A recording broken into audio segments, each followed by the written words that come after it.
Hello and welcome to Springboard, a virtual university. My name is Albert Ocran, welcoming you on behalf of Team Springboard led by Comfort. This is your most inspirational show and that place where the greatest minds in the world converge.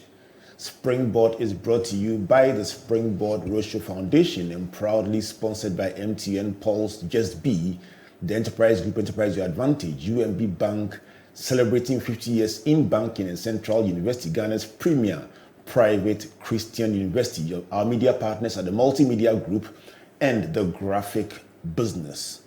So we've been exploring for some time now, making progress in various areas of our lives, spiritually, financially, professionally. We've even done mental health for a bit, but today we settled down on managing your health and wellness. I have a feeling that's something that many of us will be very interested in. My guest today is a medical practitioner. Is it medical doctor or medical practitioner or both? Well, same. Medical doctor, management leader, motivational coach, and a minister of the gospel. Dr. William Okyere-Frempong. William, good to see you. Well, it's good to see you once again, Reverend. And it's a joy to be on Joy with you. Yes, it's a blessing to be on our various platforms, bringing life and hope, especially at a time like this. Absolutely. So William, we've been looking at how to make significant progress by a set of deliberate choices. And really, our focus this year has been on the fact that something you do this year can put you on a springboard for the next 10 years. And we'll be looking at the health component. But before that, tell me about your recent Desmond Tutu fellowship. I've been following the earlier one with the Hubert Humphrey one on public health that took you away from Ghana for, is it 2 years or a year? A year. But this Desmond 2 one, I have a very special interest. I'll tell you later. All right. Tell me about that one. Well, so this, I had the privilege of being selected amongst a cohort of 24 amazing young African leaders for this ethical leadership development program. Of course, it's named after Archbishop Desmond Tutu, who unfortunately for our cohort, we didn't get to meet because he died a few months prior to the commencement of our fellowship. But it's a 6 months period where we have an inception in Cape Town, South Africa, and then we have the closing in Oxford University. So in between we have virtual engagements, but it was deeply enriching. Because for me, I find that the summary of my life's purpose statement is to be an enabler of leaders and an apostle to nations. And so coming into contact with and of course you described me as having an eclectic background, whether as a medic is with people are the center. So how do I add value to my people engagement? Whether it's in ministry, it's about people. Whether it's in the space of personal development, is still about people. So equipping myself to first lead better as a management leader myself, and also to serve the needs of the community that I serve better. It's always a welcoming opportunity for growth for me. So yes, the Tutu Fellowship was amazing. It added a different breadth to the depth that I've been building in the leadership development space. Right. I thought I had a very special affiliation or interest in that one. Before I began, I did the Africa Leadership Initiative, West Africa Fellowship, and a few other fellowships, a few other platforms that I'm on. I had the same invitation 17 years ago. Oh, you don't say. And it's very special for me because it opened my eyes to the reality of the choices we make and how they can either help us to move forward or not. At that time, I was CEO of our own company. We were doing very well. I mean, I didn't even have a CV. I'm sure they asked you for your CV. Yes. I didn't have a CV then. And they reached out to me and said it was the last day of the nomination. Oh dear.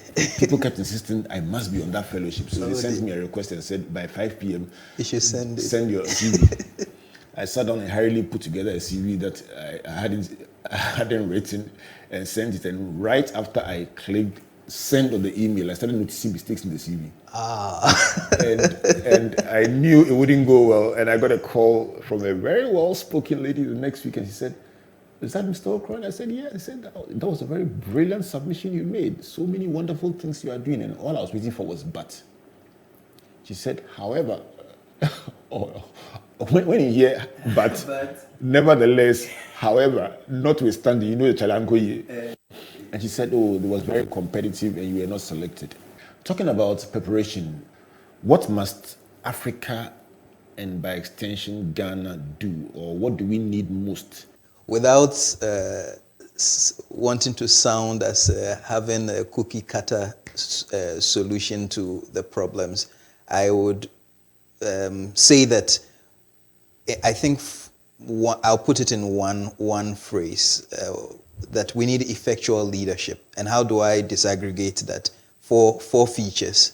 This is leadership that has the capacity to envision, and so it is competent, it is visionary, it has foresight, has the technical capacity, and then it also leadership that is ethical.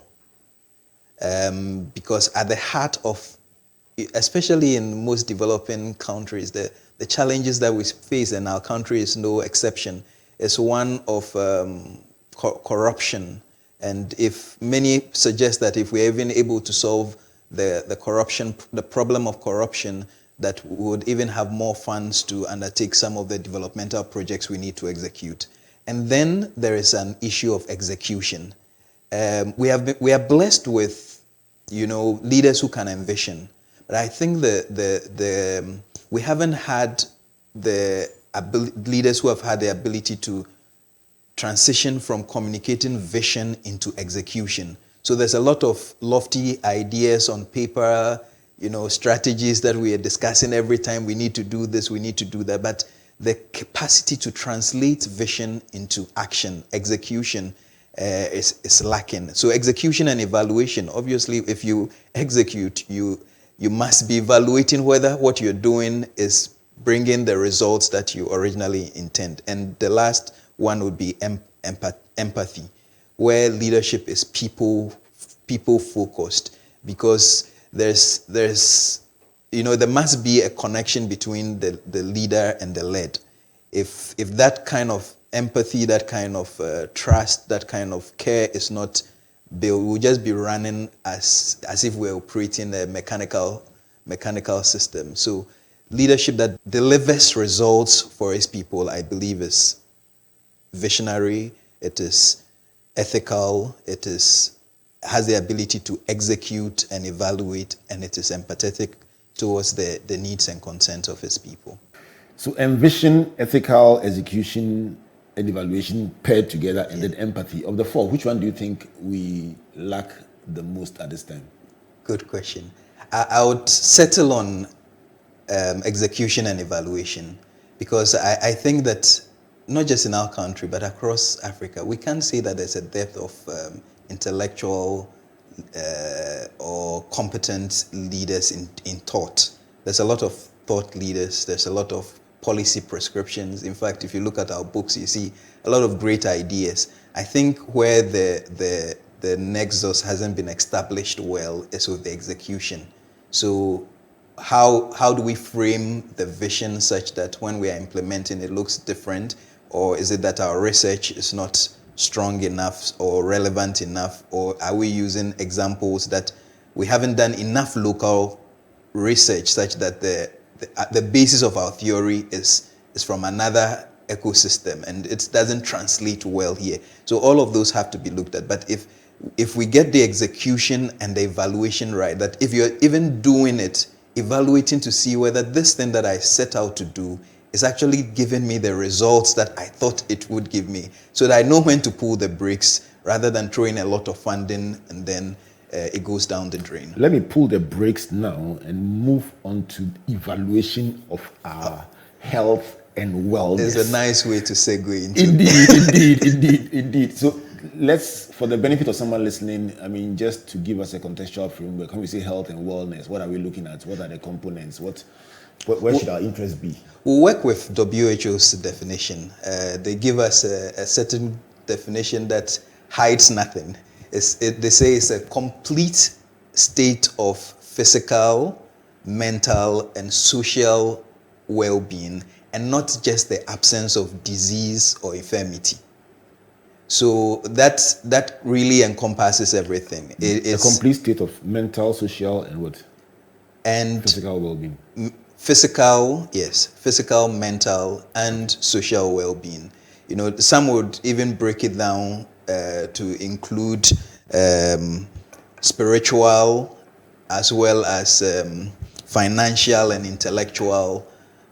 Depending on who you're reading, they would have either 7 divisions or 5 divisions or 9 divisions. But it brings health into total perspective. That it's not just physical, it's not just the absence of disease, deformity, absence of discomfort, but a real state of total wellness. You may be physically well, but are you emotionally well? Are you mentally well? Are you and these days the question to really ask is whether people are financially well. Indeed. Because there's something they call menyaren sumentiapo. It's pocketitis. Wow. But the pocket is Do you have become to a consulting women and spending more time telling you about the financial problems than they are? Yes, it sometimes gets into discussion, especially when they have to do investigations. Then it gets into discussions on cost and how that times are hard, and yes, so that affects mental health, obviously. Let's talk about awareness. It would seem that people are often unaware of their own bodies and cannot even sometimes tell when something is wrong with them. They only respond when there is a malfunction or failure or crisis. What should we know generally about ourselves? Well, there are a number of things that for the non-technical person, I think everyone should be interested in. You should be interested in certain vital scores, like your blood pressure. For an adult, you should have an idea what your normal or average daily blood pressure is. You should also have an idea of what your sugar level is, which a specific test that we do. That's a test that probably has to be done in a healthcare facility, or if somebody needs to do it more often, they are taught to do it. But at least once in a year, if you get to know what you're doing, it's useful. And then depending on your gender and age as well, every male above 40 must be interested in knowing what their prostate PSA score is, and so prostate health and function. And then every female as well must also be interested in cervical cancer screening, and of course, because cervical cancer, one of the 2 leading causes of cancer-related death and mortality in females. And then of course also breast as well. So these numbers on BP, numbers on sugar, they should, and then even how you're faring in terms of BMI, because that also eventually leads to some metabolic disorders. So I'll prioritize for everyone the first 3: BP, sugar, and BMI, and then for age specific, we'll look at the prostate, the cervix, and then the cervix for cervical cancer, and the breast to rule out lumps and breast cancer. So these are figures that you're saying a person should be familiar with, especially as they grow. And in the course of your presentation, you mentioned at least once a year. Let's talk about routine medical checkups. If you drive a vehicle, if you bought a brand new vehicle from the manufacturer, you are told, listen, after 5,000 kilometers, bring it. Coming back. After this number of months, bring it to us. Let us screen it and check the various functions. When it comes to our human bodies, there are all kinds of thoughts out there, but let's deal with the issue of routine medical examination or checkup. Should it be compulsory? Should it be something that a person should have as their logged down assignment every year or every 6 months? What's the practice or best practice? So, answering the first question, I believe strongly it should be, because what is turning out to be the case is that there is an upsurge or an increase in what we call the lifestyle-related diseases. If you like, I think the current statistics is indicating that about 46 million of the deaths that occurred in the past year across the globe are attributable to non-communicable diseases, and these are diseases like cardiovascular-related, diabetes, cancer, chronic respiratory conditions. So these ones, for instance, are things that something can be done about it if it's found in time. But the challenge is that most people are discovering it very late. And so the burden is even worse in developing countries, where we, because of course, financial constraints and poverty, people even show up very late. And sometimes the first time they are presenting is when they already have a very severe complication or death. So if we're going to be mindful about how well and how not just how long we live, but how well that the quality of that period is, then we need to pay attention to screening. It gives us the early telltale signs so that we can make intervention if need be. You know, talking to people, I interact with people a lot and try to find out why people do what they do. That's what I do. I mean, that's what I'm doing now. And I find that many people's biggest resistance when you ask them to go and check is the fear of knowing. Is there any merit in that? As if, like, if you don't know, the thing will disappear. I mean, well, we say that there's this adage that what you don't know can kill you. Can kill you, but actually, it's even more dangerous because what you don't know, you can't get help for.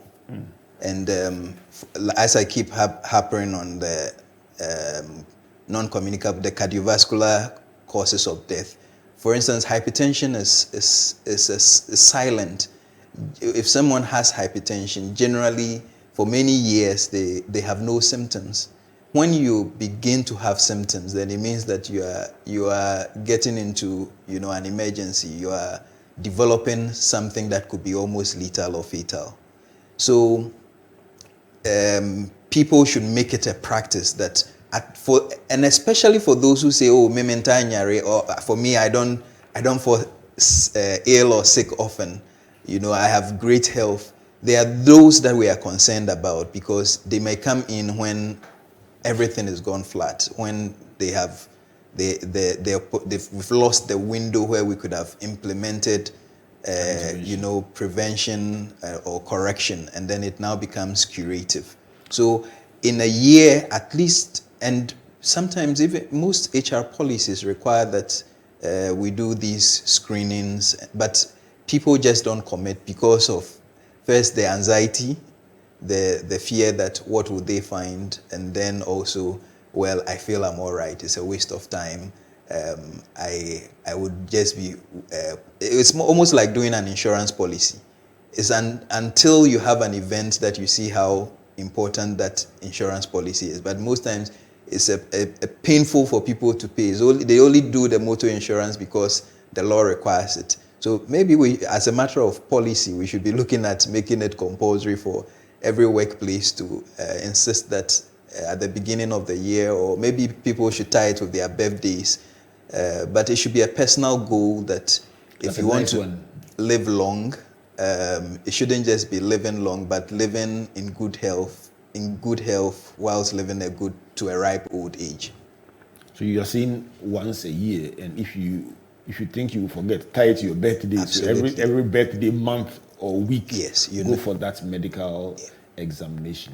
I read a report yesterday that suggested that from the National Health Insurance Authority that suggested that 48% of adults don't visit the hospital at all.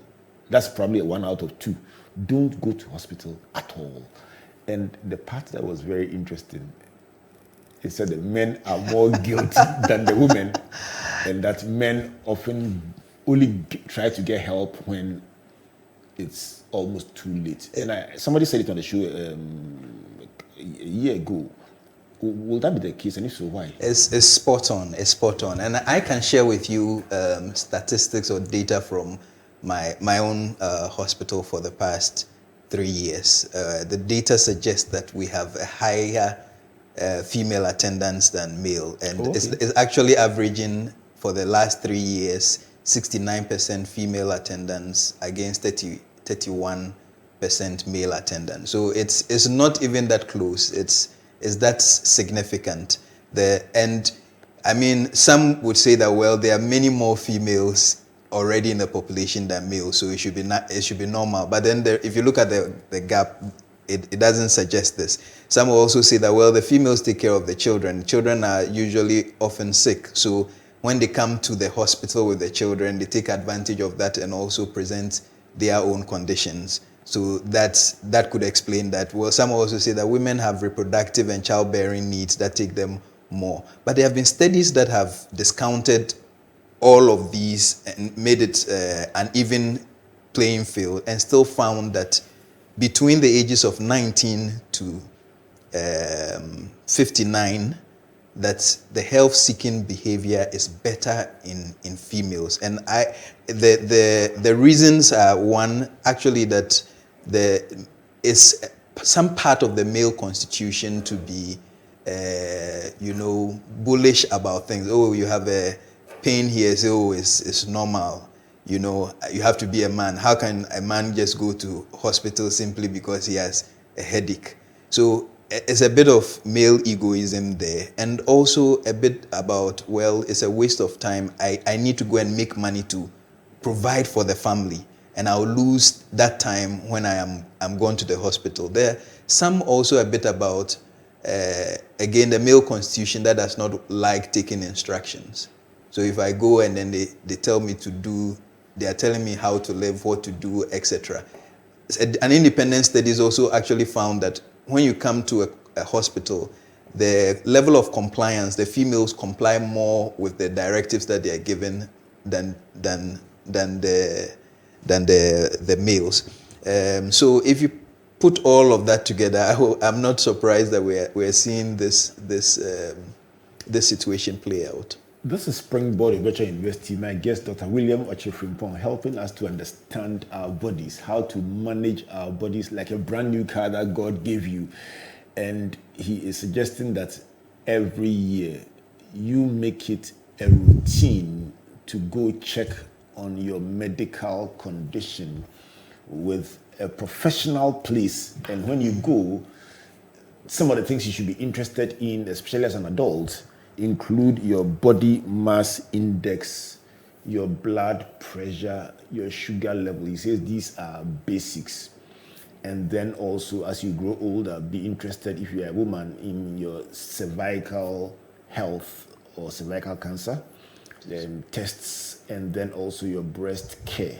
For men, it is the prostate. So these are some basics that you should be familiar with. But all in all, he's saying, is confirming that men tend to have more inertia about getting help because we tend to feel that we are on the go, it's a waste of our time, we don't want to comply, while women tend to pay more attention earlier on than when waiting till things get out of hand. We'll go for a break. When we come back, I'm going to ask about the budgetary implications of our inaction. I have a feeling that that is where people would sit up and say, what? No way. We'll find out how the choices you make have an impact on your health and how your health has an impact on your budget, especially as you get older. Please don't go away.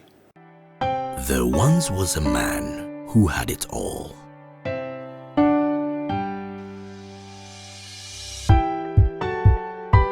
He had skill, he had charisma.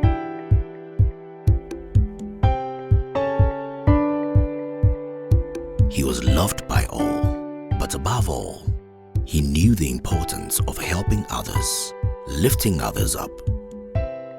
He knew the importance of giving other people an advantage so that they too would use that advantage to help others. All you need is that advantage that sets you apart from the rest.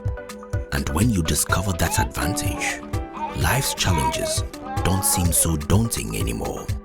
That's where we come in. Enterprise, your advantage. Apply now for a degree in environmental engineering, fashion design, landscape design, interior design, business administration, economics, law, nursing, civil engineering, architecture, computer science, IT, theology, PharmD, and many others at Central University, Ghana's leading private Christian university. Admissions are open for the 2021-2022 academic year. Degrees are available on our campuses at Mutual, Christ Temple Abosokai, and Kumasi. You can also enroll in our MBA with various specializations. Scholarships are available for needy but brilliant students. Call now on 0303 318 583 or 0302 396 189 and speak with an admissions counselor. You can also visit our website at central.edu.gh for more info. Central University, raising transformational leaders through faith, integrity, and excellence.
Welcome back to Springboard, Virtual University, and to this conversation about managing your health and wellness, brought to you by the Springboard Roadshow Foundation and proudly sponsored by MTN Pulse, the Enterprise Group, UMB Bank, Central University, with our media partners, the Multimedia Group, and the Graphic Business.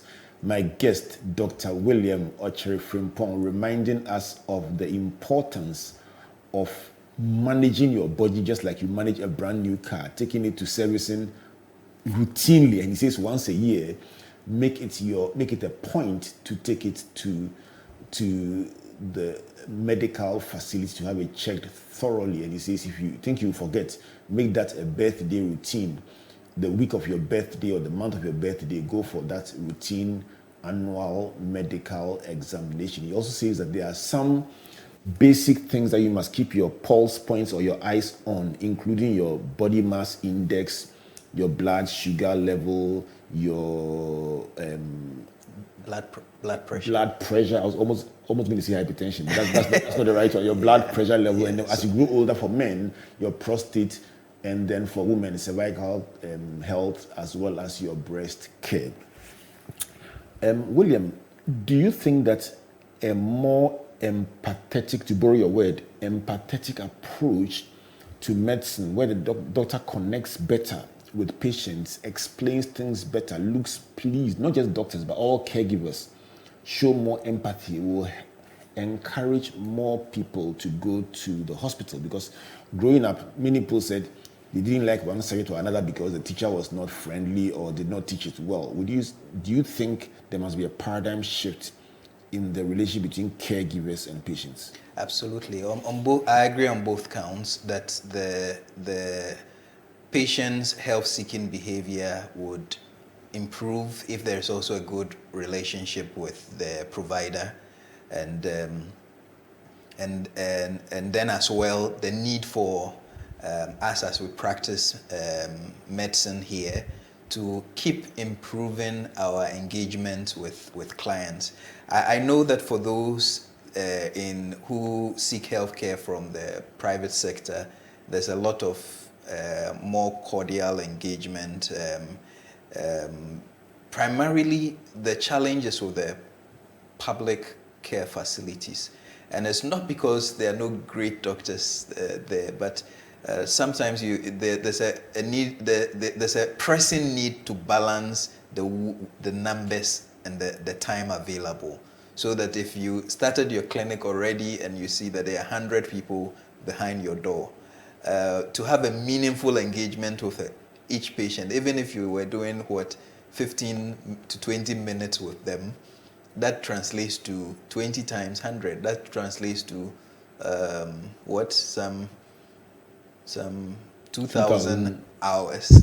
That's practically impossible. That is practically impossible. So it creates the constraints. But as there are more and more professionals available, that should keep improving. And also, I think that every patient going into a consulting room should know that it is their right to know. And I would not think that if anyone asked a doctor to explain, that there'll be a pushback. But if you came in and didn't ask, when he also thinks about those behind, he will just say, well, let me see the next person then. So it should be a two-way streak. As the doctor should be conscious of the fact that those who come in, especially in our parts of the world, see him as the lord of the space, and they are even intimidated by that person, so they may not ask questions. So at least have one or two lines to simplify what is happening and what the patient should expect. But also the patients should also engage and say that if there's something they need to understand, so that for those who are pressed with time, at least they can prioritize those who also want to know. But I agree that we need to keep improving, and customer service perhaps should be an integral part of medical education. And for me, I think that's where it begins from. If we're intentional about how we teach those who are aspiring to become doctors, how to engage the patients meaningfully, it will begin to signal a change, that there's a new wave of doctors who are more willing to, and do not get angry at you throwing Google at them. Yeah. One doctor told me that, Charlie, can you imagine? She actually told me that my reading was wrong. And she was looking at her watch, the reading on the watch against the one I had given her. But let me go on to the biggest issue that is on my mind as we have this conversation. And so this whole year has been about the choice you make spiritually, the choice you make professionally, the choice you make financially has implications. So let's start on the choices that we make in terms of our health-seeking behavior. So no, in terms of our lifestyle, okay, and the link between that one and our health, and the link between our health too and our finances or our budget. Because I am very certain that once we establish the link, many people will take this conversation a bit more seriously. So draw the line between the things we do, the things we eat, the things we do on a routine basis, and the state of our health, and by implication, the state of our economic or financial well-being. Well, one will not struggle to see the link. In fact, let me begin with this statistic that I came across. 41% of the working class, that was done in 2017, 41% of them were found to have retired earlier than they had planned. Out of that 41%, 1/3 of them was as a result of ill health. Wow. So what it means is that their financial situation would have obviously worsened. So, and how does that translate to lifestyle and choices? I gave an earlier statistic about that from the WHO that suggested that about 74% of global deaths are attributable to non-communicable diseases. So non-communicable diseases are now the main cause of disease and mortality. If you look at the OPD attendance, if you look at especially that the causes of death, you'd find that increasingly we are having infectious diseases come down. Infectious diseases that can be transmitted from one person to the other, and then we are now having these non-communicable ones, the hypertension, diabetes. Oh, I'm now building the link. So what you're saying is that typically on a regular day when you sit in clinic, more people come with diseases that are a result of their lifestyle related than diseases that were communicated to them by somebody parasites, else infecting them. Yes. Wow. Yes, and that's globally, that's the trend, and actually it's worse in developing countries. Why? So we are suffering a double burden of both infectious and lifestyle-related diseases because, for instance, if you take our healthcare system, it's not as at the state of efficiency as you would have it if you were in the developed world. So that becomes one detractor. The next is our lifestyle habits have changed. The habits have changed. We are more sedentary. We are eating more quote and unquote junk. We are also experimenting with a lot of things. There's a lot of pollution in our environment. And then if you cap that with the fact that you don't have a great healthcare system, then you would have this complex where your health is declining. So you're saying that there must be some physical activity. Yes. So how much of it? Or so what would you recommend? physical activity, junk, and then the foods and the meals. We can focus on that. So physical activity, the recommendation really is that if you could do 30 minutes 3 times a week, 30 minutes of exercise 3 times a week. And here I will need to add that exercise that leads to you, let's say, physically sweating. So it can't just be, oh, I'm doing a walk around my house, but it is at such a leisurely pace that it does not engage the body fully.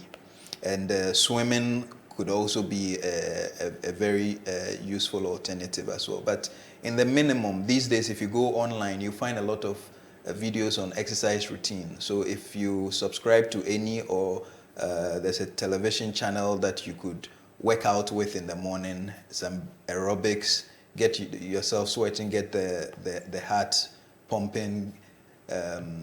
It's really not about, the focus there is not about doing that to lose weight, because that's when people get into that regimen, but just doing that to stay healthy and fit.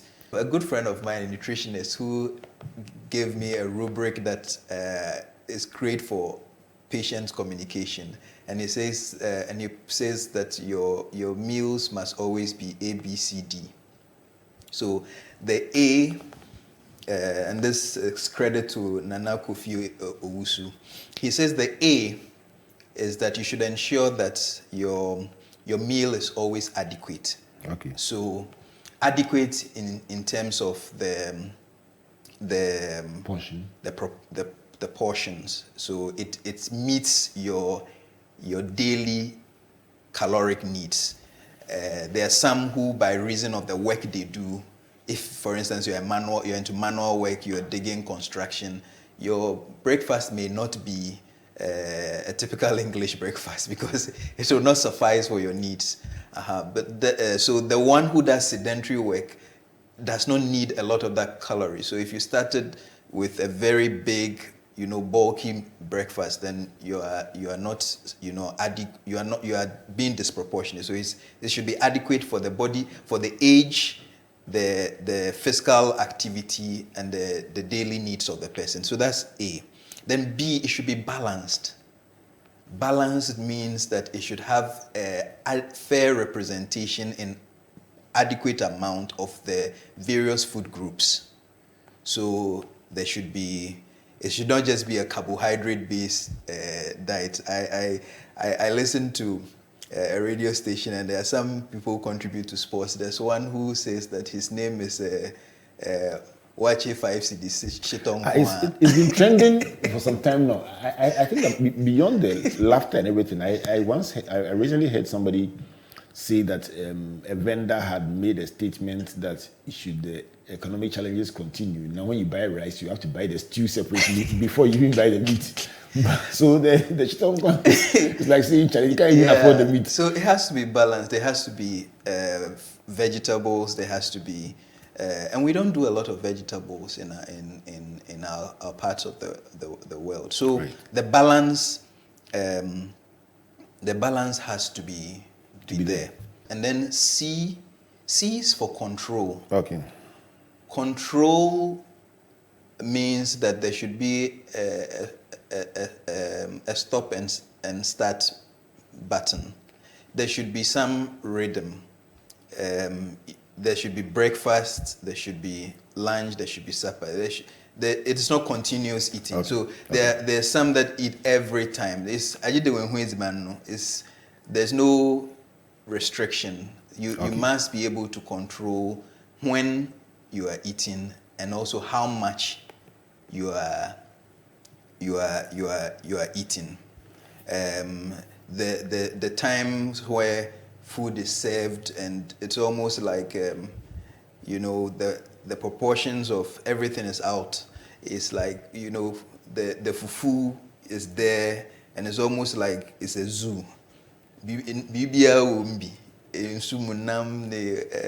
Fish, there's everything there. You can see there's. Give me the D and then I'll tell you something about this zoo that you described. So the D, what the D will be diversity. Okay. Diversity means that, and diversity comes when we plan our meals, because when we wait till it's meal time before we ask what would we eat, we would literally go for what is closest. Okay. What happens is that then we repeat the meal. So it's every day fufu, every day bangkun. You can do bangkun or kinki water for breakfast. Shinti for breakfast, it does kinki in the afternoon for lunch. Kinki. What it does is that then you are not exposed to all the other nutrients from different sources. And when you do these ABCDs, you provide your body with all the nutrients it needs, including all the micronutrients. So you don't need to do food supplements because the body is able to get it from all of these. The challenging thing is that these days the spices that we grow, the condiments that we used to add to our foods, they're no longer available. The coincide, the srowesa, the fomwesa, the kakadros, all of those that we use naturally, we are going for the artificial flavorings and things like that. But if we ensure that we have all of these, we respect these rules of A, B, C, D, our dietary intake our food intake would be more wholesome, and then our health outcomes would also be better. I know it won't be your area of specialization, but I just can't help but take a minute to touch on the issue of environmental pollution and its implications for our health, either through the food that we eat, the water that we drink, the air that we breathe, or just life around us. Can we steal a minute of this conversation to address the issue of the pollution of our water bodies, the improper disposal of waste, and all these things, and how they end up impacting our health. As we talk about this, I just hope that, especially in our country, that we get to a point where we can have a lid on galamsey, for instance. Water is so essential to life. And I listen to radio and hear people who used to farm in areas where they say that they now fetch the water and use it to water their crops, and the crops are rather dying. It tells you how the quality of that water is getting affected. And when we say, for instance, somebody has typhoid, for instance, typhoid is transmitted fecal-orally. So it just simply means that you've eaten someone's feces, literally. The processing of food, the way things go through, the way we pollute our environment, it goes out and comes back to us. So we need to be deliberate about saving our environment, not just because it is a nice thing to do, but actually it is saving us, because they have said before that when the last tree dies, the last man will also go with it. And I say that when the last river body in Ghana runs dry, all of us also go with it. In mentioning what changes we must make to our diet, you left out water. So let me, since you're talking about water and it being essential, I guess the conventional wisdom seems to be that the more water you drink, the more it washes your system, as it were. Correct? So everything still respecting the ABCDs, inadequate amount. As we wrap up this discussion about health and wellness, what is the one thing that you want to see as a starting point for a healthier nation? Well, I want to see people respond better with their health-seeking behaviors. So they make an annual health screening a part of their annual to-do things, and do not wait to present at the hospital only when they are ill. And that they themselves will also be intentional about actions and activities that promote prevent ill health. So they're exercising, they're eating well, they are keeping their minds active, they are taking the necessary vaccinations, because thankfully the advancement in medicine and science is providing us with some things that help us sleep better.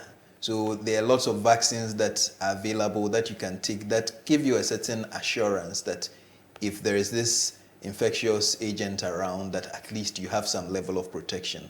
So if people take the preventive measures more seriously, it will help. And then also, as a nation, the health promotion practices. Health promotion practices, which will be our communication on risk behaviors, on alcohol use and abuse, on sexual behaviors, on things that we can educate people to shift their health, their behaviors that lead to ill health.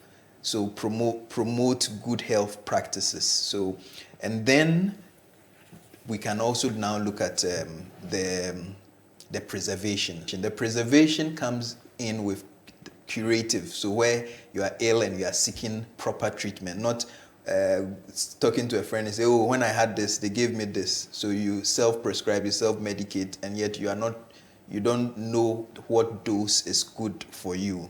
And then also rehabilitation. There are times when restoration is not fully possible, or that it would be possible after a longer period. So there is rehabilitation as well. So if as a people, as a nation, if we focus on these, increasingly we'll be seeing people live longer but also healthier. where they have attention to things that prevent ill health. They're eating well, they are moving well, they are engaging in, they are vaccinating, to protect them and prevent them from diseases. And then also they are being reminded about the dangerous activities and practices that eventually would lead to ill health. And then we are also implementing policies.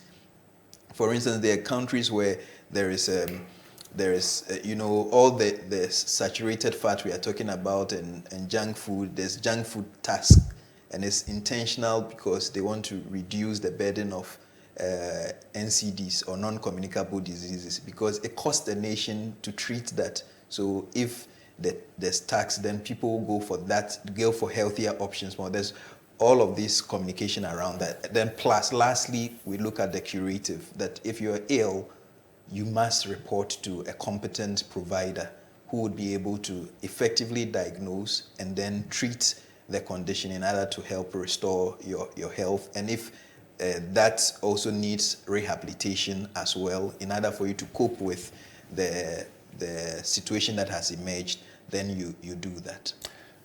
William Okyere-Frempong is a medical practitioner. He's a leadership expert and also a certified coach, trying to help us unpack the management of our bodies. If you've been listening, he started by talking about what he thinks the continent needs at this time, envisioning ethics, execution, and empathy. He says the execution is the missing bit.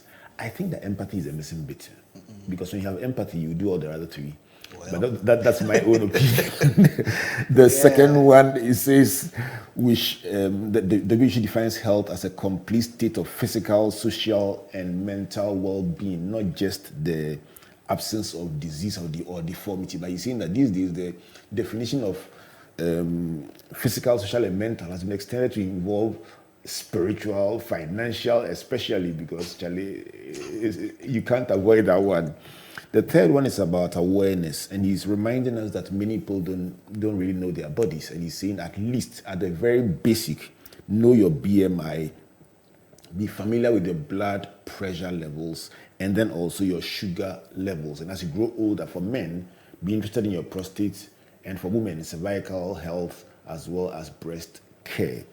The next point is about routine medical examination. He says 46 million deaths are from non-communicable diseases like diabetes, cancer, hypertension, rather than those that are caused by the viruses that are transmitted from other people. And that means that something that we are doing, we should be looking at ourselves a bit more. And he says that the danger about most of these things is that they are silent. And so if you wait for the symptoms, by the time you come, it's getting too late. Why do men seek help less than women? And he says it's simply because men sometimes think they don't have time, or they don't just like to be vulnerable, or there are financial considerations, among other reasons. But those are the reasons why he tends to see more women in hospitals than men. Interestingly, he says between the age of 19 to 59, he has 69% of women and 31% of men coming to his own practice. Should there be a paradigm shift in medical practitioners versus patient care? He says, obviously, the more people feel that they are being carefully handled with empathy, the more they open up and the more they would like to seek medical care. But he says, as a matter of fact, there tends to be a much more empathy in private practice than in the public centers, partly also because of the sheer numbers of people that the caregivers in the public sector space have to see to. That doesn't allow for as much engagement as the practitioner would like. And then the last big point is about the link between our choices and our health state, and then also our finances. And you see that of the 41% of working people retired retired earlier than they had intended. And out of the 41%, a third of them was for health reasons. I calculated and I said that's about 14% of people retiring early because of health reasons. That means that the income stopped flowing, not because you wanted to, but because you had to. You just couldn't. And that was critical. You end by saying, let us be more deliberate about prevention, promotion, and preservation. And in between, you talked also about what we should eat, the ABCD of what we should eat, and then also how to take care of our environment. William, the gratifying thing is to get a testimony about somebody who's gotten a solution, a miracle, a lifestyle change as a result of the preaching or the ministry.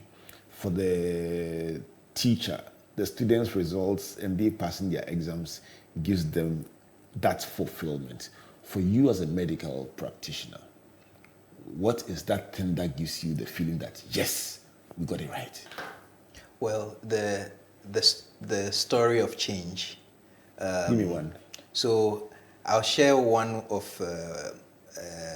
someone who by implementing lifestyle changes, I mean his whole being transformed. Right. His weight was over 150 kilos. Wow. And such that, you know, he even developed visible breast. And this was a male. And he tells me that his friends called him Breastina. Oh. Because he had, you know, this obvious mammary glands that were more pronounced than they should have been. And by implementing lifestyle changes, exercise, dietary management, he now moved from this over 150 kilograms to under 70. Wow. And then now he had these nice trim chest with 6 packs, and he's now a chestina. Oh, so the friends now call him chestina. So he moves from breastina to chestina. And the interesting thing is that he says that, and this is someone who's published this in a book, so he's now even earning money from his experience, and actually now a certified weight loss instructor, and he's teaching people how to deal with that. He talks about how his self-worth, that how it improved greatly. And so it's actually not just physical, but it's also emotionally healthy as well. I believe you so much. So what you're saying is that just by changing his lifestyle, one, he's trimmer and fitter. Two, there are health implications for his own body and appearance. Now the friends are also calling him chestina instead of breastina. And then now he's written a book about it. He's earning income from it, and he's become an instructor to others also about how they can get a better life. Thank you so much, Dr. William Okyere-Frempong. And let's do this again. My pleasure. Thanks, Albert. This has been the Breastina to Chestina edition of Springboard, your virtual university, talking about managing health and wellness. I trust you found some useful nuggets for charting your way forward. Till we come your way again next week with Springboard, your virtual university. My name is Albert Ocran, thanking you on behalf of the Springboard Roadshow Foundation, our sponsors, MTN Pulse, the Enterprise Group, UMB Bank, Central University, and our media partners, the Multimedia Group and the Graphic Business. Till we do this again, my name is Albert, saying God bless you, and God bless you.